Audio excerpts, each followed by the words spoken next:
ಎಲ್ರಿಗೂ ನಮಸ್ಕಾರ. ಮಾಧ್ಯಮದ ಮಿತ್ರರಿಗೂ ಹಾಗೂ ನಿರ್ಮಾಪಕರಾದ ಸುಮಾ ಮೇಡಮ್ ಅವ್ರಿಗೂ ನಮ್ಮ ಪ್ರಥಮವಾಗಿ ದರ್ಶಕತ್ವವನ್ನು ನೀಡ್ತಿರುವ ಪರಮ್ ಗುಬ್ಬಿ ಸರ್ಗೆ ಎಲ್ಲರಿಗೂ ಒಳ್ಳೆ ಟೀಮ್ ಸೇರಿದೆ. ಒಳ್ಳೆ ಟೈಟಲ್ ಇದು. ಮತ್ತೆ ಮಳೆ ಹುಯ್ತಿದೆ, ಮತ್ತೆ ಮಳೆ ಹುಯ್ತಿದೆ. ಶುಭಾರಂಭ. ನಮ್ಮ ಚಿತ್ರರಂಗಕ್ಕೆ ಮತ್ತೆ ಮಳೆ ಹುಯ್ತಾ ಇದೆ. ಏನು ನಮ್ಮ ಸಿನಿ ಮಹಾಪ್ರೇಕ್ಷಕರಿದ್ದಾರಲ್ಲ, ಇತ್ತೀಚೆಗೆ ಬರ್ತಾನೇ ಇರಲಿಲ್ಲ. ಈಗೀಗ ಒಂದು ಮಾಧವ್ ಪಿಕ್ಚರಿಂದ ಚಿತ್ರಮಂದಿರಗಳು ತುಂಬ ತಿಳುಕ್ತಾ ಇದ್ದಾವೆ. ಎಲ್ಲ ಆನ್ಲೈನಲ್ಲೇ ಬುಕ್ ಆಗಿದೆ. ಇತ್ತೀಚೆಗೆ ಒಂದು 10 ದಿನದಿಂದ ಎಲ್ಲೆಲ್ಲಿ ಹಾಕಿದ್ರು ಸೂಪ್ರಮ್ ಶೋ ಎಲ್ಲ ಹೌಸ್ಫುಲ್ಲು. ಬುಕ್ ಮೈ ಶೋಲ್ಲೇ ಆಗ್ತಾಯಿದೆ. ಕೌಂಟ್ರಿಗೂ ಜನ ಬರ್ತಾಯಿಲ್ಲ, ಅಷ್ಟೊಂದು ಜನ ಬರ್ತಾಯಿದೆ. ನಿಜವಾಗಲೂ ನಮ್ಮ ಚಿತ್ರರಂಗಕ್ಕೆ ಮತ್ತೆ ಮಳೆ ಸುರಿತಾ ಇದೆ, ಹುಯ್ತಾ ಇದೆ ಅಲ್ವಾ? ಮತ್ತೆ ಮಳೆ ಹುಯ್ತಾ ಇದೆ. ಆ ಚಿತ್ರ ತಂಡ ಏನು ಇವತ್ತು ಮತ್ತೆ ಹುಯ್ತಾ ಇದೆ ಮಳೆ. ಚಿತ್ರತಂಡಕ್ಕೂ ಹಾಗೂ ನಾಯಕ ನಟರು ಇಲ್ಲೇ ಇದ್ದಾರೆ, ನಾಯಕರು ಇಲ್ಲೇ ಇದ್ದಾರೆ, ನಿರ್ಮಾಪಕರು. ನಮ್ಮ ಮೊದಲನೇದಾಗಿ ನಮ್ಮ ಪರಮ್ ಗುಬ್ಬಿ ಅವ್ರಿಗೆ ಇದರಲ್ಲಿ ಒಳ್ಳೆ ಹೆಸರು, ನಿರ್ಮಾಪಕರಿಗೆ ದುಡ್ಡು ತರಲಿ ಅಂತೇಳಿ ನಾವು ಹಚ್ತಾ ಇದ್ವಿ. ಎಲ್ಲರಿಗೂ ನಮಸ್ಕಾರ. Thank you. ಧನ್ಯವಾದಗಳು ಸರ್.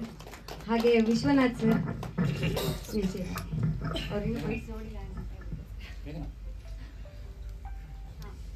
ಮೊದಲಿಗೆ ಕ್ಷಮೆ ಇರಲಿ, ಒಂದೇ ನಿಮಿಷ. ಹಾಗೆ ಮ್ಯೂಸಿಕ್ ಡೈರೆಕ್ಟರ್ ಅತಿಶಯ್ ಜೈನ್ ಅವರು ದಯವಿಟ್ಟು ವೇದಿಕೆ ಮೇಲೆ ಬರಬೇಕು.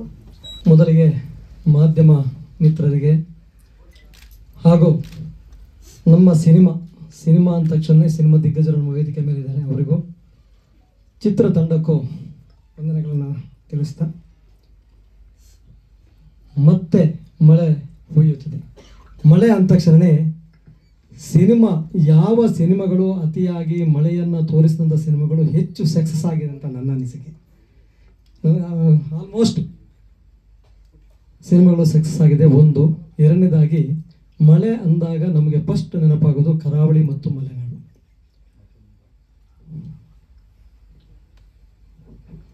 ನನಗೆ ಈ ಕಥೆಯನ್ನು ಪರಮ್ ಗುಬ್ಬಿಯವರು ಆಯ್ಕೆ ಮಾಡಿಕೊಂಡಿದ್ದಾರೆ ಅಂದಾಗ ಒಂದ್ಸರಿ ಆಶ್ಚರ್ಯನೂ ಆಯಿತು. ಯಾಕೆಂದರೆ ಪರಮ್ ಗುಬ್ಬಿಯವರು ಒಬ್ಬ ಬರಹಗಾರ. ಇಡೀ ಚಿತ್ರರಂಗದ 1921ರಿಂದ ಇವತ್ತಿನವರೆಗಿನ ಮೂಕಿ ಚಿತ್ರಗಳಿಂದ ಟಾಕಿ ಚಿತ್ರಗಳ ಆದಿಯಾಗಿ ಇಲ್ಲಿವರೆಗಿನ ಏನು ಚಿತ್ರರಂಗದ ಸಂಪೂರ್ಣ ವಿವರಗಳು ಬೇಕಾದರೆ ನಮಗೆ ಪರಮ್ ಗುಬ್ಬಿಯವರ ಹತ್ರ ಅದು ಭಂಡಾರನೇ ಇದೆ. ಅದನ್ನು ಕ್ರೋಢೀಕರಣ ಮಾಡಿಕೊಂಡಿದ್ದಾರೆ. ಅಂಥವರು ತಾನೇ ಸ್ವತಃ ಚಿತ್ರ ನಿರ್ದೇಶನ ಮಾಡುವಾಗ ಒಂದು ಸ್ವತಃ ಕಥೆಯನ್ನು ಅವರೇ ರೆಡಿ ಮಾಡ್ಬೋದಿತ್ತು. ಆದರೆ ಅವರು ಸದಾಶಿವ ಅವರ ಕಥೆಯನ್ನು ಆಧರಿಸಿ ಸಿನಿಮಾವನ್ನು ನಿರ್ದೇಶನ ಮಾಡ್ತಿದ್ದಾರೆ. ಇದು ನನಗೆ ತುಂಬ ಖುಷಿ ಆಯಿತು. ಯಾಕೆಂದರೆ ನಾನೇ ಮಾಡಬೇಕು, ನಾನೇ ನೋಡಬೇಕು ಅನ್ನೋದಲ್ಲ, ಇನ್ನೊಬ್ಬರ ಕಥೆಯನ್ನು ತೆಗೆದುಕೊಂಡು ಆ ಕಥೆಗೆ ಯಾವ ಥರ ಅವರೊಂದು ಟ್ರೀಟ್ಮೆಂಟ್ ಮಾಡಿದ್ರೆ ಗೊತ್ತಿಲ್ಲ, ಸಿನಿಮಾ ನೋಡಿದಾಗ ಗೊತ್ತಾಗುತ್ತೆ. ಒಂದು ಒಳ್ಳೆಯ ಬೆಳವಣಿಗೆ. ಅಷ್ಟೇ ಅಲ್ಲ, ಸದಾಶಿವ ಅವರ ಕಥೆಯನ್ನು ಅವರು ಸಿನಿಮಾವನ್ನಾಗಿ ಮಾಡ್ತಾ ಇರಬೇಕಾದ್ರೆ ಒಬ್ಬ ಲೇಖಕನಿಗೆ ಏನು ಗೌರವ ಕೊಡಬೇಕೋ ಆ ಗೌರವವನ್ನು ಅವರು ಕನ್ನಡ ಸಾಹಿತ್ಯ ಪರಿಷತ್ತಿನ ಮುಖಾಂತರ ಅವರಿಗೆ ತಲುಪಿಸಿದ್ದಾರೆ ಅಂತ ನಾನು ಅಂದ್ಕೊಂಡಿದ್ದೀನಿ, ನಾನು ಕೇಳಲ್ಪಟ್ಟಿದ್ದೀನಿ. ಅದು ಕೂಡ ಒಂದು ಒಳ್ಳೆ ಬೆಳವಣಿಗೆ. ಯಾಕೆಂದರೆ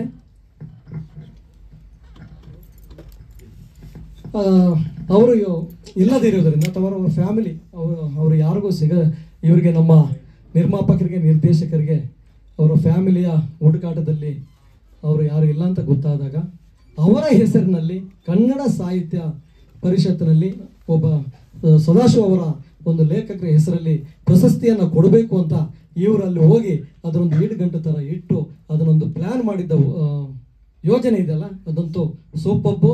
ಈ ಥರ ಯೋಜನೆಗಳು ನಮ್ಮ ಚಿತ್ರರಂಗದಲ್ಲಿ ಹೆಚ್ಚಿನ ನಿರ್ಮಾಪಕರಿಗೆ ಅದು ಮೂಡಲಿ, ಇನ್ನಷ್ಟು ಲೇಖಕರನ್ನ ಬೆಳೆಸಲಿ ಅನ್ನೋದು ನನ್ನ ವಿನಂತಿ. ಜೊತೆಗೆ ಪರಮಗುಬ್ಬಿ ನಾನು ಸಿನಿಮಾ ನಿಮಗೆ ಯಾಕೆಂದರೆ ಮಾಧ್ಯಮದವ್ರಿಗೆ ಸಿನಿಮಾದ ಬಗ್ಗೆ ಫೀಡ್ಬ್ಯಾಕ್ ಬೇಕಾಗುತ್ತೆ. ನಾನು ಬಾಕಿ ವಿಷಯ ಮಾತಾಡಿ ನಾನೇ ಟೈಮ್ ವೇಸ್ಟ್ ಮಾಡಿದ್ರೆ ಕಷ್ಟ. ಆದರೂ ಕೂಡ ಪರಮಗುಬ್ಬಿ ಅಂತ ಒಬ್ಬ ಬರಹಗಾರ ಅವರು ಇಂಥ ಒಂದು ಸಿನಿಮಾಗೆ ಕೈ ಹಾಕಿ ಸಿನಿಮಾವನ್ನು ಮಾಡಿದ್ದಾರೆ. ಹಾಗೆ ಚಿತ್ರದ ನಿರ್ಮಾಪಕರಿಗೂ ಆಮೇಲೆ ನಿರ್ದೇಶಕರಿಗೂ ಚಿತ್ರತಂಡಕ್ಕೂ ಶುಭವಾಗಲಿ.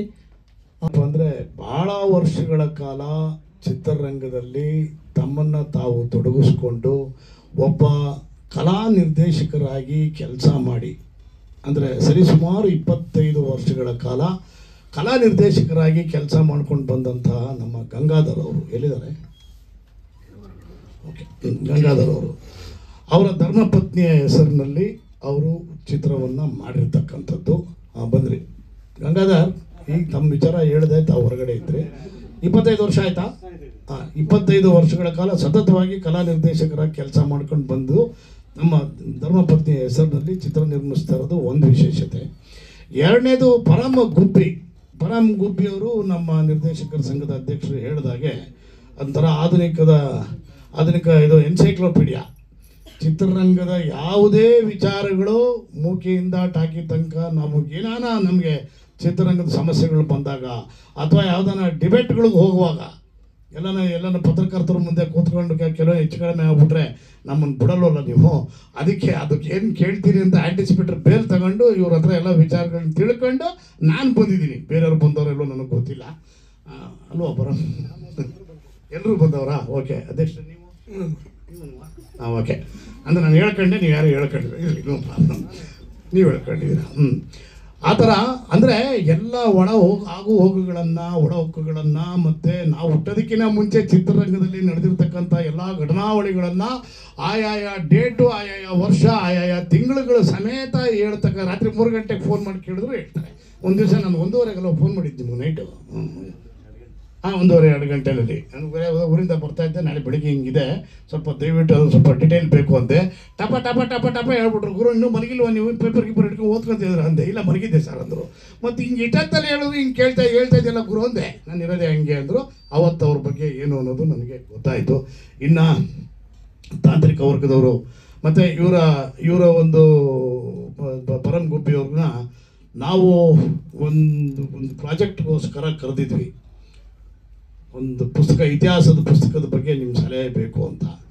ಅವ್ರು ಎಷ್ಟು ದೊಡ್ಡ ಗುಣ ಅವ್ರದ್ದು ಅಂದರೆ, ಸರ್ ನಾನು ಏನೇ ಆಗಿದ್ರು ಪರಮ್ ಗುಬ್ಬಿ ನಾನೊಬ್ಬ ಇದು ಮಾಡ್ಕೊಂಡಿದ್ದೀನಿ, ಓಕೆ, ಬಟ್ ಪತ್ರಕರ್ತರಲ್ಲೇ ಭಾಳಷ್ಟು ಜನ ನುರಿತರಿದ್ದಾರೆ, ಅಂಥವ್ರನ್ನ ನೀವು ಇಟ್ಕೊಂಡು ಇನ್ನೂ ಹೆಚ್ಚಿಗೆ ನನಗಿನ್ನ ನುರಿತರಿದ್ದಾರೆ ಅಂದ್ರಲ್ಲ, ನನಗದು ಭಾಳ ಆಶ್ಚರ್ಯ ಆಗ್ಬಿಡ್ತು. ಏನು ಪರಮ್ ಹಿಂಗೆ ಹೇಳ್ತೀರಿ ಅಂತೆ. ಇಲ್ಲ ನಾನು ಬ್ಯಾಕ್ ಡ್ರಾಪಲ್ಲಿ ಇರ್ತೀನಿ, ಬಟ್ ನೀವು ಯಾರನ್ನ ಸ್ವಲ್ಪ ಗೊತ್ತಿರೋರನ್ನ ಮುಂದೆ ಇಟ್ಕೊಂಡು ಹ್ಯಾಂಡಲ್ ಮಾಡಿ ಸರ್ ಅನ್ನೋ ಮಾತಂದರು. ಅದು ಅವರ ದೊಡ್ಡ ಗುಣವನ್ನು ನಾವು ನೋಡ್ದಂಗೆ ಆಯಿತು. ಜೊತೆಯಲ್ಲಿ ಇಬ್ಬರು ಹೀರೋಯಿನ್ಗಳು ಅಂದರೆ, ನಾನು ಟೀಸರು ನೋಡಿಲ್ಲ, ಏನೂ ನೋಡಿಲ್ಲ. ಬ್ರದರ್ಸ್, ಆಲ್ ದಿ ಬೆಸ್ಟ್ ಅಮ್ಮ, ಒಳ್ಳೇದಾಗ್ಲಮ್ಮ, ನಿಮಗೆಲ್ರಿಗೂ ಒಳ್ಳೇದಾಗಲಿ. ಅದು ಯಾಕಂದರೆ ಚಿತ್ರರಂಗದ 25 ವರ್ಷಗಳ ಕಾಲ ತಮ್ಮ ಹನಿಯನ್ನು ಸುರಿಸಿ, ಅಂದರೆ ಬೆವರಿನ ಹನಿಯ ಹಣ ಅದು ಅಲ್ವರಾ. ಸೊ ಅವರ ಈ ಚಿತ್ರ ಬಿಡುಗಡೆ ಆಗೋ ತನಕನೂ ನಿಮ್ಮ ತಂದೆ ತಾಯಿ ನಿಮ್ಮ ಮೇಲೆ ಹಣ ಬಂಡವಾಳ ಹಾಕಿದರೆ ಎಷ್ಟು ತಲೆ ಕೆಡಿಸ್ಕೋಬೇಕೋ ಅಷ್ಟನ್ನು ತಲೆ ಕೆಡಿಸ್ಕೊಂಡು ಚಿತ್ರ ಬಿಡುಗಡೆ ಆಗೋ ತನಕ ಚಿತ್ರರಂಗದ ಜೊತೆಯಲ್ಲಿ, ಅಂದರೆ ಚಿತ್ರತಂಡದ ಜೊತೆಯಲ್ಲಿ ಇರಿ ಅಂಥೇಳಿ ನಾನು ಪಾಪ ಇರ್ತಾರೆ, ಇರಲೇಬೇಕಲ್ವಾ? ಇರಲೇಬೇಕು, ಇದರಲ್ಲೋ ಗೊತ್ತಿಲ್ಲ. ಅಕಸ್ಮಾತ್ ಇಲ್ಲ ಅಂದರೆ ಇರ್ರಿ ಅಂತ ಕೇಳ್ಕೊತಾ ಇದ್ದೀನಿ. ಮುಂದಕ್ಕೆ ಈ ಚಿತ್ರ ನಮ್ಮ ಅಧ್ಯಕ್ಷರು ಹೇಳಿದಾಗೆ ಮತ್ತೆ ಮಳೆ ಹುಯ್ಯುತ್ತಿದೆ. ಮುಂಗಾರು ಮಳೆ ಬಂದೋಯ್ತು ಅವಾಗ ಅಲ್ವಾ, ಈಗ ಮತ್ತೆ ಮಳೆ ಹುಯ್ತಾ ಇದೆ, ಮತ್ತೆ ಮುಂಗಾರು ಮಳೆನೂ ಬಂದೋಯ್ತು. ಸೊ ಮತ್ತೆ ಮಳೆ ಹುಯ್ಯುತ್ತಿದೆ ಅಂತ ಹೇಳಿದರೆ, ಅವು ಎರಡು ಸಿನಿಮಾಗಳನ್ನು ಮೀರಿ ನಿಮ್ಮ ಚಿತ್ರ ಹೆಚ್ಚಿನ ಗಳಿಕೆಯನ್ನು ಗಳಿಸಲಿ, ಹಾಗೇನೇ ಒಂದು ಒಳ್ಳೆಯ ಹೆಸರನ್ನು ಕೂಡ ಮಾಡಲಿ ಅಂತ ನಾನು ಈ ಸಂದರ್ಭದಲ್ಲಿ ಹೇಳಿ ನನ್ನ ಮಾತುಗಳನ್ನ ಮುಗಿಸ್ತೀನಿ. Thank you. ಮತ್ತೆ ಮಳೆ ಹುಯ್ಯುತ್ತಿದೆ, ಕಥೆ ಹೆಸರೇ ಅದಿರೋದ್ರಿಂದ ಟೈಟಲ್ ಕೂಡ ಅದನ್ನೇ ಇಟ್ಟಿದ್ದೀವಿ. ಕೆ ಸದಾಶಿವ ಅಂತೇಳಿ ಕಥೆಗಾರರು. ಇಲ್ಲಿ ಬಂದು 2 ಜೋಡಿಗಳಿದ್ದಾರೆ. ಒಂದು ಕಾಲಘಟ್ಟದಲ್ಲಿ ಒಂದು ಜೋಡಿ, ಮತ್ತೊಂದು ಕಾಲಘಟ್ಟದಲ್ಲಿ ಒಂದು ಜೋಡಿ ಇದೆ. ಸೊ ಏನಾಗುತ್ತೆ, ಮೊದಲ ಜೋಡಿ ಅವರು ಜೊತೆಗೆ ಸೇರೋದಿಲ್ಲ, ಪ್ರೀತಿ ಫೇಲರ್ ಆಗುತ್ತೆ. ಎರಡನೇ ಜೋಡಿ ಒಂದಾಗ್ತಾರೆ. ಸೊ ಆ ಕತೆ ಇಟ್ಕೊಂಡು ಈ ಸಿನಿಮಾವನ್ನು ಕತೆಗೆ ಪೂರಕವಾಗಿ ಏನು ಬೇಕೋ ಅದು ಮಾಡಿದ್ದೀವಿ. ಪುನರ್ಜನ್ಮದ ಕತೆ ಇಲ್ಲ. ಒಂದು ಕ್ಯಾರೆಕ್ಟ್ರು 1980 ಬರುವಂಥದ್ದು ಇಸ್ವಿಯಲ್ಲಿ, ಇನ್ನೊಂದು 2000 ಇಸ್ವಿಯಲ್ಲಿ ಬರುವಂಥ ಕತೆ. ಆ ಪ್ರೇಮಿಯ ಮಗಳು ಏನಿದ್ದಾಳೆ ಅವಳು ಈ ಕಾಲೇಜಿಗೆ ಓದಕ್ಕೆ ಬಂದಾಗ ಈತ ವಿರಹಿಯಾಗಿರ್ತಾನೆ. ಆ ಹುಡುಗಿ ನೋಡಿದಾಗ ತನ್ನ ಮಗಳನ್ನೇ ನೋಡಿದಷ್ಟು ಸಂತೋಷ ಪಡ್ತಾನೆ. ಆ ಕತೆ ಮೇಲೆ ಹೋಗುತ್ತೆ ಕತೆ. ಇಲ್ಲ, ನಮಗೆ ಇದು ಏನಾಯಿತು, ಈ ಕತೆ ನಾವು ಮೊದಲು ಒಂದು 2-3 ಅವ್ರದ್ದು ಕತೆಗಳಲ್ಲಿ ಒಳ್ಳೆ ಪ್ರಶಸ್ತಿ ಬಂದಿತ್ತು. ಹೌದು, ರಾಮನ ಸವಾರಿ ಇರ್ಬೋದು, ಅಥವಾ ಮತ್ತೊಂದು ಕತೆ ಯಾವುದು ನಲ್ಲಿಯಲ್ಲಿ ನೀರು ಬಂತ ಇತ್ತು ಕತೆಗಳು. ಈ ಕತೆ ಮಾಡಲಿಕ್ಕೆ ನನಗೆ ಮೂಲ ಪ್ರೇರಣೆ ಬಂತು ನರೇಂದ್ರ ಬಾಬು ಅವರು ನನಗೆ ಇದಕ್ಕೆ ಪ್ರೇರಣೆ. ಅಲ್ಲ, ಇವರು ನಮ್ಮ ನಿರ್ದೇಶಕರು, ಸಂತೆಯಲ್ಲಿ ನಿಂತ ಕಬೇಡಿ ಮಾಡಿದಂಥವ್ರು. ಅವರು ಇದಕ್ಕೆ ಮೂಲ ಪ್ರೇರಕರು. ಇದನ್ನು ಮಾಡಿದ್ರೆ ಚೆನ್ನಾಗಿರುತ್ತೆ ಅನ್ನೋ ಒಂದು ಅವರು ನನಗೆ ಹಿಂಟ್ ಕೊಟ್ಟರು. ಅಲ್ಲಿಂದ ನಾನು ಕತೆ ಹುಡ್ಕೊಂಡು ಹೊರಟಾಗ ನನಗೆ ರವೀಂದ್ರ ವಂಶಿಯವರು ಈ ಕಥೆಯ ಭಾಗವನ್ನು ಎತ್ತಿಕೊಟ್ರು. ಆಮೇಲೆ ಹಲವಾರು ಕಡೆ ಮೈಸೂರಲ್ಲಿ ಹೋಗಿ ಅದಕ್ಕೆ ನಾವು ರೈಟ್ಸ್ ಎಲ್ಲ ಹುಡುಕ್ತೋ, ಭಾಳಷ್ಟು ಕಡೆ ಓಡಾಡ್ದೋ. ಆಗ ಅವ್ರ ಮನೆಯವ್ರು ಯಾರೂ ನಮ್ಗೆ ಸಿಗಲಿಲ್ಲ. ಅವ್ರ ಮನೆಯವರೆಲ್ಲ ಕಾಲ ಆಗ್ಬಿಟ್ಟಿದ್ದಾರೆ. ಕರೋನಾ ಟೈಮ್ನಲ್ಲಿ ಅವ್ರ ಮಿಸ್ಸಸ್ ಕೂಡ ತೀರೋಗಿದ್ರು. ಹಾಗಾಗಿ ನಾವು ಮೈಸೂರೆಲ್ಲ ತುಂಬ ಓಡಾಡಿ ಅವ್ರ ಬಗ್ಗೆ ಎಲ್ಲ ನೋಡ್ದೋ, ಎಲ್ಲೂ ಸಿಗಲಿಲ್ಲ. ಹಾಗಾಗಿ ಈ ಕಥೆಯನ್ನು ತೊಗೊಂಡು ನಾವು ಏನು ಮಾಡಬೇಕು ಅಂತ ಯೋಚನೆ ಮಾಡಿದಾಗ ಕನ್ನಡ ಸಾಹಿತ್ಯ ಪರಿಷತ್ತಲ್ಲಿ ಇವ್ರ ಹೆಸರಲ್ಲಿ ಒಂದು ದತ್ತಿ ಇಡೋಣ ಅಂತೇಳಿ ಸಾಹಿತ್ಯ ಪರಿಷತ್ ಅಧ್ಯಕ್ಷರನ್ನು ನಾವು ಭೇಟಿ ಮಾಡಿದೆವು. ಸಂಪರ್ಕ ಮಾಡಿದಾಗ ಅವರು ಈ ಆಲೋಚನೆ ಚೆನ್ನಾಗಿದೆ, ಮತ್ತು ಕನ್ನಡ ಚಿತ್ರರಂಗಕ್ಕೂ ಮತ್ತು ಸಾಹಿತ್ಯ ಪರಿಷತ್ಗೆ ಯಾಕೆ ಒಂದು ಕೊಂಡಿ ಬೆಸಿಬಾರ್ದಿದು ಅಂದ್ಬಿಟ್ಟು ನಮ್ಮ ನಿರ್ಮಾಪಕರಲ್ಲಿ ಹೇಳಿದಾಗ ನಿರ್ಮಾಪಕರು ಇಲ್ಲ ಇದು ಭಾಳ ಚೆನ್ನಾಗಿದೆ. ಇಲ್ಲ, ಎಲ್ಲ ತೀರೋಗಿದ್ದಾರೆ. ಒಬ್ಬರು ಮಗಳು ಅಮೇರಿಕಾದಲ್ಲಿದ್ದಾರೆ, ಸುಜಾತ. ಅವರು ನೀವು ಮಾಡಿ, ನಮ್ದು ಏನು ಅಭ್ಯಂತರ, ನಮ್ಮ ತಂದೆ ಹೆಸರು ನೀವು ಪ್ರಶಸ್ತಿ ಕೊಡೋದ್ರಿಂದ ನಮ್ಗೆ ಭಾಳ ಸಂತೋಷ ಆಗುತ್ತೆ, ನೀವು ಮಾಡಿ, ತುಂಬ ಒಳ್ಳೆಯದು ನಮಗೆ, ನಾವು ಅಮೇರಿಕಾದಲ್ಲಿದ್ದೀವಿ ಅಂತೇಳಿ ಹೇಳಿದ್ರು. ಆ ನಂಬರ್ ಹುಡುಕಿ ತೆಗೆದೆ. ನಾನು ತೆಗೆದು ಅವ್ರ ಮಗಳನ್ನು ಪರ್ಮಿಷನ್ ಕೇಳಿದೆ. ಅವ್ರಿಲ್ಲ, ನೀವು ಮಾಡಿ ಅಂತ ಹೇಳಿದ್ರು. ಸಾಹಿತ್ಯ ಪರಿಷತ್ತಲ್ಲಿ ಅವತ್ತೇ ನಾವು ನಮ್ಮ ನಿರ್ಮಾಪಕರು ಇದನ್ನು ನಾವು ಇದು ಮಾಡೋದು ಬೇಡ ಸರ್, ಇದನ್ನು ಏನಾದರೂ ಒಂದು ಹೊಸತನ ಮಾಡೋಣ ಅಂತ ಹೇಳಿದ್ರು. ಹಾಗಾಗಿ ನಾವು ಹಣ ತೊಗೊಂಡೋಗಿ ಸಾಹಿತ್ಯ ಪರಿಷತ್ ಅಧ್ಯಕ್ಷರ ಜೊತೆ ಮಾತಾಡಿದೆವು.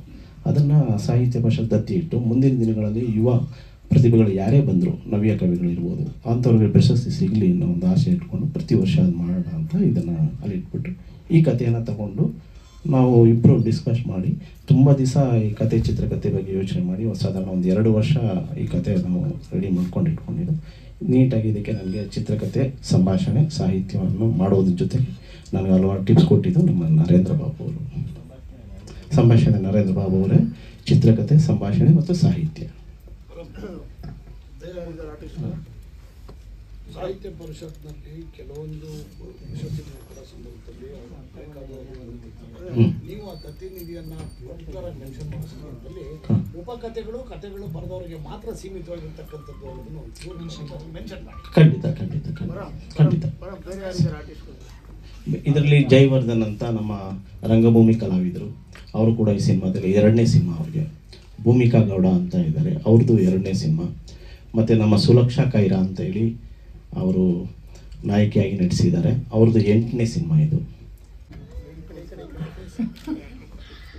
ಅಂದರೆ ನನಗೆ ಅಷ್ಟು ಮಾತಾಡೋಕ್ಕೆ ಬರಲ್ಲ, ಯಾವುದು ಫಂಕ್ಷನ್ ನಾವು ಅಷ್ಟು ಅಟೆಂಡ್ ಮಾಡಲ್ಲ. ಹಂಗಾಗಿ ನಮ್ಮ ಮನೆಯವ್ರಿಗೆ 20 ವರ್ಷದಿಂದ, ಅದೇ 25 ವರ್ಷದಿಂದ ಇದರಿಂದ ಅವ್ರ ಬೆಂಬಲ ನಾನು ನಿಂತು ಸ್ವಲ್ಪ ಸಹಕರಿಸಿದ್ದೀನಿ ಅಷ್ಟೇ. ಮತ್ತು ಎಲ್ಲರೂ ನನಗೆ ಯಾವುದೇ ಒಂದು ಇದರಲ್ಲಿ ಎಲ್ಲ ಸಹಕರಿಸಿದ್ದಾರೆ. ಹಂಗಾಗಿ ನನಗೆ ಅಷ್ಟು ಮಾತ್ರ ಹೇಳೋಕ್ಕೆ ಇಷ್ಟಪಡ್ತೀನಿ. ನನ್ನ ಮಗನೇ ಹೀರೋಗಿರೋದ್ರಿಂದ ಇನ್ನೂ ಖುಷಿ ಪಡ್ತೀನಿ.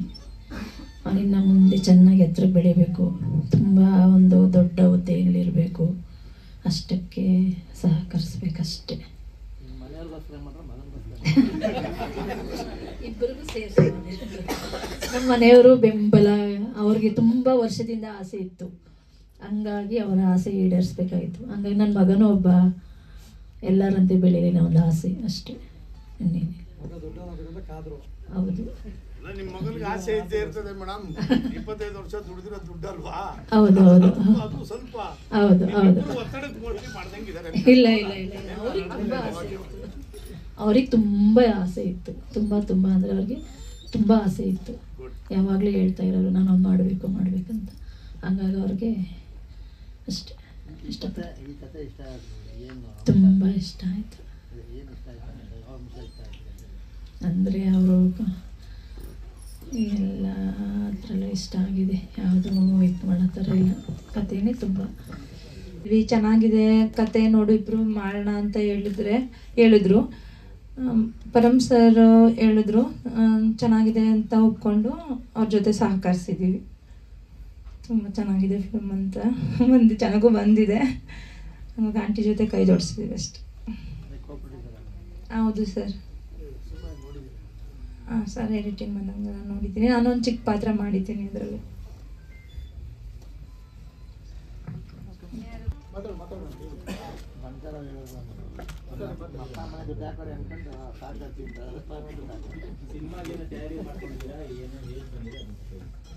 ನನಗೆ ಆ್ಯಕ್ಟಿಂಗ್ ಟ್ರೈನಿಂಗ್ ಎಲ್ಲ ಕೊಟ್ಟಿದ್ದು ಚಂದ್ರಶೇಖರ್ ರೆಡ್ಡಿ ಅಂತ, ಅವರೇ ನಮ್ಮ ಗುರುಗಳು. ಆಮೇಲೆ ನನ್ನ ಮೇಲೆ ನೀನು ಮಾಡ್ತೀಯಾ ಮಾಡು ಅಂತ ನನಗೆ ಬಾಬು ಸರ್ ತುಂಬ ಸಪೋರ್ಟ್ ಮಾಡಿದ್ರು.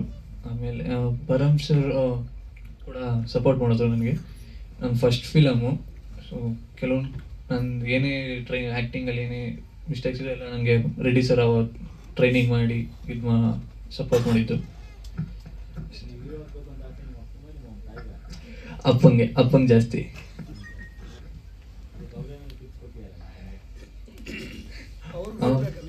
ಮುಂಚೆಯಿಂದ ಸಿನಿಮಾ ನೋಡ್ತಾ ಇದ್ದೀನಿ, ಕರೆಕ್ಟಾಗಿ ಆಕ್ಟ್ ಮಾಡೋದು ಅಂತ ಹೇಳಿರ್ತಾರೆ ಸರ್. ಅಪ್ಪ ಏನೂ ಹೇಳಲಿಲ್ಲ, ಜಸ್ಟ್ ಆ್ಯಕ್ಟಿಂಗ್ ಅನ್ನೋದು ಒಂದು ಕ್ಲೀನಾಗಿ ಮಾಡು, ಕ್ಲೀನಾಗಿ ಕಲಿ, ಅವ್ರು ಏನೇ ಹೇಳ್ಕೊಟ್ರು ಶ್ರದ್ಧೆಯಿಂದ ಕಲಿ ಅಂತ ಹೇಳಿದರು, ಅಷ್ಟು ಬಿಟ್ಟರೆ ಇನ್ನೇನು ಹೇಳಿಲ್ಲ ಅಪ್ಪ. ಅದೇನೂ ಇಲ್ಲ, ಜಸ್ಟ್ ಬಾಬು ಸರ್ ಒಂದ್ಸಲ ಕತೆ ಓದು, ಕತೆ ಪಾತ್ರ ಅರ್ಥ ಮಾಡ್ಕೊ ಅಂತ ಒಂದ್ಸಲ ಅದು ಕತೆ ಕೊಟ್ಟಿದ್ರು. ಓದಿ ಕತೆ ಪಾತ್ರದ ಬಗ್ಗೆ ಒಂಚೂರು ನಾನು ಯಾವ ಥರ ಇರಬೇಕು ಅನ್ನೋದನ್ನ ಚಂದ್ರಶೇಖರ್ ಸರ್ ಹತ್ರ ಅವಾಗ ಕೇಳ್ತೀವಿ, ಸರ್ ಪಾತ್ರ ಹಿಂಗಿದೆ, ಇದ್ರ ಮೇಲೆ ನನಗೆ ಒಂಚೂರು ಹೇಳ್ಕೊಂಡು ಅವ್ರು ಅದಕ್ಕೂ ಹೇಳ್ಕೊಟ್ಟು ಪಾಠ ಮಾಡೋದು ನನಗೆ ಅಷ್ಟೇ. ಹಾಂ ಸರ್, 99 2000 ಬ್ಯಾಚ್ ಕಾಲೇಜ್ ಸ್ಟೂಡೆಂಟ್ ನಾನು.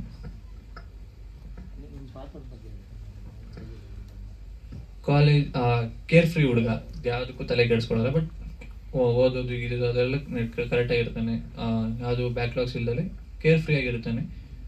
ಅವನಿಗೆ ಒಂದು ಆ ಥರ ಫುಲ್ ಜಾಲಿ ಆಗಿರ್ತಾನೆ ಅವನು. ಪೇಷನ್ಸು, ಆಮೇಲೆ ಟೈಮ್ ಸೆನ್ಸು, ಜೊತೆಗೆ ಪಾತ್ರನ ಮಾಡ್ತಾ ಇರಲಿ ಬಿಡಲಿ, ಕರೆಕ್ಟ್ ಹೇಳಿದ್ರು ಪಾತ್ರದಲ್ಲಿ ಇರಬೇಕು ಅನ್ನೋದನ್ನು ನಾನು ಮೇನಾಗಿ ಕಲ್ತ್ಕೊಂಡೆ ನಾನು. ಎಲ್ಲರೂ ಹೇಳಿದ್ರು ಈ ಸಿನಿಮಾಗೆ ಇಬ್ಬರು ಹೀರೋ ಅಂತ, ಈ ಸಿನಿಮಾಗೆ ಒಬ್ಬರೇ ಹೀರೋ, ಅದು ಚಿತ್ರಕಥೆ. ಬಾಬು ಸರ್ ತುಂಬ ಮನಸ್ಸಿಗೆ ಮುಟ್ಟುವಂಥ ಸಂಭಾಷಣೆ ಮತ್ತು ಚಿತ್ರಕಥೆ ಬರೆದಿದ್ದಾರೆ. ಪರಮ್ ಸರ್ ಬಗ್ಗೆ ಹೇಳಬೇಕು ಅಂತಂದರೆ ಸೆಟ್ಟಲ್ಲಿ ತುಂಬ ಕಲಿತೆ ಅವರಿಂದ. ಅವರು ಇದು ಮೊದಲನೇ ಸಿನಿಮಾ ಆದ್ರೂ ಚಿತ್ರರಂಗಕ್ಕೆ ತುಂಬ ಅಳಬ್ರೆ ಅವರು. ಅಂದರೆ ಯಾವ ಟೈಮಲ್ಲಿ ಯಾವ ಇನ್ಫಾರ್ಮೇಷನ್ ಬೇಕು ಅಂದರೂ ಹೇಳ್ತಾರೆ. ಅವರೊಟ್ಟಿಗೆ ಕಾಲ ಕಳೆದಿದ್ದು ನನಗೆ ತುಂಬ ಒಳ್ಳೆ ಎಕ್ಸ್ಪೀರಿಯನ್ಸ್ ಕೊಡ್ತು, ಹಲವಾರು ವಿಷಯಗಳನ್ನ ತಿಳ್ಕೊಂಡೆ. ಆಮೇಲೆ ಮೊದಲೇದಾಗಿ ಮಾತಾಡಬೇಕಾಗಿರೋದು ನಿರ್ಮಾಪಕರ ಬಗ್ಗೆ. ಅಂದರೆ ಇಂಥ ಒಂದು ಕಥೆನ ತಗೊಂಡು ಮಾಡ್ಲಿಕ್ಕೆ ತುಂಬ ಧೈರ್ಯ ಬೇಕು. ಸುಮಕ್ಕ, ಶ್ರುತಿ ಮೇಡಮ್ ಹಾಗೆ ಗಂಗಣ್ಣಂಗೆ ಅವ್ರಿಗಿರೋ ಆ ಮುಗ್ಧ ಮನಸ್ಸಿಗೆ ಈ ಸಿನಿಮಾದಿಂದ ಒಳ್ಳೇದಾಗಬೇಕು. ಹಾಗೆ ನಮ್ಮ ತಂತ್ರಜ್ಞರು, ಕ್ಯಾಮ್ರಾಮ್ಯಾನ್ ಶಾಂತರಾವ್ ಸರ್ ಅದ್ಭುತವಾದ ಕೆಲಸ ಮಾಡಿದ್ದಾರೆ. ಹಾಗೆ ಮ್ಯೂಸಿಕ್ ಅತಿಶಯ್ ಜೈನ್ ಅವರು ಒಳ್ಳೆ ಟ್ಯೂನ್ಸ್ ಹಾಕ್ಕೊಟ್ಟಿದ್ದಾರೆ. ಎಡಿಟಿಂಗ್ ಧನುಷ್ ಚೆನ್ನಾಗಿ ಮಾಡಿದ್ದಾರೆ. ಮತ್ತು ಈ ಸಂದರ್ಭದಲ್ಲಿ ನಾವು ನೆನೆಸ್ಕೊಬೇಕಾಗಿರೋದು ಒಂದು ಡಿಪಾರ್ಟ್ಮೆಂಟ್ ಅಂತಂದರೆ ಲೈಟಿಂಗ್ ಡಿಪಾರ್ಟ್ಮೆಂಟ್. ಯಾಕೆಂತಂದರೆ ನಾವು ಸಿನಿಮಾ ಮಾಡ್ಬೇಕಾದ್ರೆ ತುಂಬ ಕ್ರೂಷಿಯಲ್ಸ್ ಇತ್ತು ಕಂಡೀಷನ್ಸ್. ಅಂದರೆ ಮಳೆ ಬರ್ತಾ ಇತ್ತು ಯಾವಾಗ್ಲೂ. ಒಂದು ಸಣ್ಣ ಬ್ಯಾಕ್ ಲೈಟ್ ಹಾಕಬೇಕು ಅಂದ್ರೂ ಅವರು ಒಂದು ½ an hour 1 hour ಸ್ಪೆಂಡ್ ಮಾಡ್ತಾಯಿದ್ರು. ಅಂದರೆ ನಾವೇ ಎಲ್ಲರೂ ಒಂದು ಟೈಮಲ್ಲಿ ಏನೋ ಒಂಥರ ನೆಗ್ಲೆಕ್ಟ್ ಮಾಡ್ತಿದ್ರು, ಬಟ್ ಅವ್ರು ಮಾಡ್ತಾ ಇದ್ದಿದ್ದು ಕೆಲಸ ನೋಡಿದಾಗ ಒಂದು ಹುಮ್ಮಸ್ ಬರ್ತಾಯಿತ್ತು ಕೆಲಸ ಮಾಡಲಿಕ್ಕೆ. ಹಾಗೆ ನಮ್ಮ ಸಿನಿಮಾ ನಡೆದಿದ್ದು ಹರಿಹರಪುರ ಮತ್ತು ಶೃಂಗೇರಿ ಸುತ್ತಮುತ್ತ. ಅಲ್ಲಿ ಜನಗಳು ನಮಗೆ ಮಾಡಿದಂಥ ಸಪೋರ್ಟ್ ಅವ್ರನ್ನ ನೆನೆಸ್ಕೊಳ್ಳೇಬೇಕು. ಹಾಗೆ ಜೊತೆಗೆ ಆ್ಯಕ್ಟ್ ಮಾಡಿದಂಥ ಎಲ್ಲ ನಟ ನಟಿಯರಿಗೂ ಇನ್ನಷ್ಟು ಅವಕಾಶ ಸಿಗಲಿ ಅವರ ಪ್ರತಿಭೆಯನ್ನು ಗುರುತಿಸ್ಕೊಳ್ಳೋಕ್ಕೆ. ಎಲ್ಲರಿಗೂ ಥ್ಯಾಂಕ್ ಯು. ನನ್ನ ಪಾತ್ರ ರಂಗನಾಥ್ ಅಂತ. 2 ಶೇಡ್ ಬರುತ್ತೆ. ಒಂದು ಪ್ರೊಫೆಸರ್ ಕ್ಯಾರೆಕ್ಟ್ರು, ಒಂದು 50+ ಕ್ಯಾರೆಕ್ಟ್ರು. ಅದೇ ಫ್ಲ್ಯಾಶ್ ಬ್ಯಾಕಲ್ಲಿ ಒಂದು 25 years ಆ ಕ್ಯಾರೆಕ್ಟರ್ ಬರುತ್ತೆ ಸರ್. ತುಂಬ ನೆನಪಾಗುತ್ತೆ. ಯಾಕೆಂದರೆ ರಂಗನಾಥ್ ಅನ್ನೋ ಕ್ಯಾರೆಕ್ಟರ್ನೇ ಅವನೊಳಗೆ ಸಮಾಜದ ಮೇಲೆ ಒಂದು ಪ್ರೀತಿನೂ ಇದೆ, ಯಾರಿಗೂ ಹೇಳ್ಕೊಳಕ್ಕಾಗದಿರೋ ಒಂದು ನೋವಿದೆ. ಈ ಪಾತ್ರ ನನಗೆ ಈ ಏಜಿಗೆ ಸಿಕ್ಕಿರೋದು ತುಂಬ ಅದೃಷ್ಟ ಅಂತ ಭಾವಿಸ್ತೀನಿ. ನಾನು ಭಾಳ ಕಲಿತೆ. ಹೌದು ಸರ್, ಒಂದು 5 ವರ್ಷ ನಾನು ಥಿಯೇಟ್ರ್ ಮಾಡಿದ್ದೀನಿ. ರಂಗಾಸ್ತೆ ಮತ್ತು ನಗ್ನಾನ 2 ಟೀಮಲ್ಲಿ ಹಲವಾರು ನಾಟಕಗಳನ್ನ ಮಾಡಿದ್ದೀನಿ. ವೇದಿಕೆ ಮೇಲಿರುವಂಥ ಎಲ್ರಿಗೂ, ಪತ್ರಕರ್ತರು, ಮಾಧ್ಯಮದವರು, ಹಾಗೆ ವೇದಿಕೆ ಮೇಲಿರುವಂಥ ಎಲ್ರಿಗೂ ನಮಸ್ಕಾರ. ಇದು ನನ್ನ 2ನೇ ಸಿನಿಮಾ. ಮತ್ತೆ ಮಳೆ ಹೊಯ್ಯುತ್ತದೆ, ಎಲ್ಲ ನೆನಪಾಗುತ್ತಿದೆ. ಇಲ್ಲಿ ಮಾತಾಡೋದಕ್ಕೆ ಕಾರಣರಾದಂತಹ ನರೇಂದ್ರ ಬಾಬು ಸರ್, ಪರಮ್ ಗುಬ್ಬಿ ಸರ್, ಹಾಗೆ ಸುಮಾ ಮ್ಯಾಮ್, ಗಂಗಣ್ಣ ಅವರು, ಎಲ್ರಿಗೂ ಥ್ಯಾಂಕ್ ಯು ಸೋ ಮಚ್. ಈ ಸಿನಿಮಾದಲ್ಲಿ ನಟಿಸಿರೋದು ನನಗೆ ತುಂಬ ಸಂತೋಷ ಇದೆ. ಮುಖ್ಯ ಕಾರಣ, I am also literature graduate. ಈ ಒಂದು ಸಿನಿಮಾ ಕೂಡ ಒಂದು ಸಾಹಿತ್ಯಾಧಾರಿತ ಕಥೆ ಆಗಿದೆ. ಸೊ ಅದೊಂದು ತುಂಬ ಖುಷಿ ತಂದುಕೊಡುವಂಥ ವಿಷಯ ನನಗೆ. ಸಿನಿಮಾ ಬಗ್ಗೆ ಮಾತಾಡೋದಾದರೆ, ಈ ಸಿನಿಮಾದಲ್ಲಿ ತುಂಬ ಮಳೆ ನೆಂದಿರುವಂಥ ಏಕೈಕ ವ್ಯಕ್ತಿ ನಾನು ಮತ್ತು ಲಿಖಿತ್ ಅವರು. ಸಿನಿಮಾದ ಒಂದು ಪಾಸಿಟಿವ್ ವೈಬ್ ಬಗ್ಗೆ ಹೇಳಬೇಕು. ಯಾಕಂದರೆ ಇಲ್ಲಿ ಬೆಂಗಳೂರು ಏನು ಮಳೆ ಬರಬೇಕಾದ್ರೆ ನೆನೆದ್ರೆ ಏನಾದರೂ ಏನು ಕೋಲ್ಡ್ ಆಗೋಂಥದ್ದೆಲ್ಲ ಆಗುತ್ತೆ. ಬಟ್ 25 days ಇಲ್ಲಿ ಶೃಂಗೇರಿಲಿ ಮಳೆ ನೆನ್ಕೊಂಡು ಎಷ್ಟೊಂದು ಶಾರ್ಟ್ಸಲ್ಲಿ ಇದ್ರೂ ಒಂದು ದಿನ ಕೋಲ್ಡ್ ಆಗಿಲ್ಲ. ಅದೇ ಒಂದು ಪಾಸಿಟಿವ್ ವೈಬ್ ಸಿನಿಮಾದಲ್ಲಿ, ಏನಂತ ಗೊತ್ತಿಲ್ಲ, ತುಂಬ ಖುಷಿ ಆಗುತ್ತೆ ಹೇಳೋದಕ್ಕೆ. ಸೊ ಈ ಒಂದು ಸಿನಿಮಾ ಪ್ರತಿಯೊಬ್ಬರಿಗೂ ಇಷ್ಟ ಆಗುವಂಥ ಸಿನಿಮಾ. ಒಳ್ಳೆ ಕತೆ ಇದೆ. ಒಂದು 2 ಜೋಡಿಗಳು, ಒಂದು ಜೋಡಿ ಪ್ರೀತಿ ಒಂದಾಗೋದಿಲ್ಲ, ಇನ್ನೊಂದು ಜೋಡಿನ ಒಂದು ಮಾಡಿ ಕೊನೆ ಮಾಡುವಂಥ ಸಿನಿಮಾ. ಸೊ ಕತೆ ತುಂಬ ಚೆನ್ನಾಗಿದೆ. ಪ್ರತಿಯೊಂದು ಫ್ಯಾಮಿಲಿ ಕೂತು ನೋಡುವಂಥ ಸಿನಿಮಾ. ಖಂಡಿತವಾಗ್ಲೂ ಪ್ರತಿಯೊಬ್ಬರಿಗೂ ಈ ಸಿನಿಮಾ ಇಷ್ಟ ಆಗುತ್ತೆ. ಮತ್ತೊಮ್ಮೆ ಎಲ್ರಿಗೂ ಥ್ಯಾಂಕ್ ಯು ಹೇಳ್ತಾ ನನ್ನ ಮಾತನಾಡಬೇಕು. ಇಲ್ಲಿ ಫಸ್ಟು ನಾನು ತುಂಬ ಆತ್ಮೀಯಾಗೆ, ತುಂಬ ನೊಂದು ನಮ್ಮ ಅವ್ರಿಗೆ ತುಂಬ ಮನಸ್ಫೂರ್ತಿಗೆ ನಾನು ವಂದನೆಗಳು ಹೇಳ್ತೀನಿ ನಮ್ಮ ಗಂಗಾಧರ್ ಸರ್ಗೆ.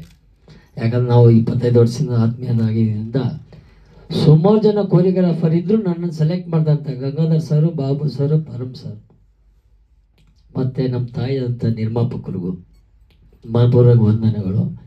ಬಟ್ ಹೀರೋಯಿನ್ಸ್ನ ಇಬ್ಬರನ್ನೂ ತುಂಬ ಮಳೆಯಲ್ಲಿ ನೆನೆಸಿದ್ದೀನಿ, ಹೀರೋಗಳನ್ನ. ಸಾರಿ, ಅದು ನನ್ನ ತಪ್ಪಲ್ಲ, ಮಳೆಯದು. ಇವರು ಚೆನ್ನಾಗಿ ಮಾಡಿದ್ದಾರೆ, ತುಂಬ ಚೆನ್ನಾಗಿದೆ. ಸಾಂಗ್ ಚೆನ್ನಾಗಿ ಹೊಸಬ್ರ ಥರ ಸಾಂಗ್ ಮಾಡಿಲ್ಲ ಹುಡುಗರು, ಇಬ್ಬರು ಅಷ್ಟೇ. 4 ಜನನೂ ತುಂಬ ಚೆನ್ನಾಗಿ ಮಾಡಿದ್ದಾರೆ. ಹೊಸ ಹೀರೋಯಿನ್ ಅಂತ ಯಾರು ಹೇಳಲ್ಲ, ಆ ಥರ ಚೆನ್ನಾಗಿ ಮಾಡಿದ್ದಾರೆ. ಇನ್ನೊಂದು ಸರಿ ನಮ್ಮ ಗಂಗಾಧರ್ ಸರ್ಗೆ ಮನಪೂರ್ವಕ ವಂದನೆಗಳು. ನನ್ನ ಸೆಲೆಕ್ಟ್ ಮಾಡಿದ್ದಕ್ಕೆ. ನಿಮಗೆ ಸುಮಾರು ಜನ ಟೆಕ್ನಿಷಿಯನ್ ಗೊತ್ತಿದ್ರು, ನೀವು ಬಾಬು ಸರು, ಪರಮ್ ಸರು, ಥ್ಯಾಂಕ್ಸ್, ತುಂಬ ಥ್ಯಾಂಕ್ಸ್. ಎಲ್ರಿಗೂ ನಮಸ್ಕಾರ.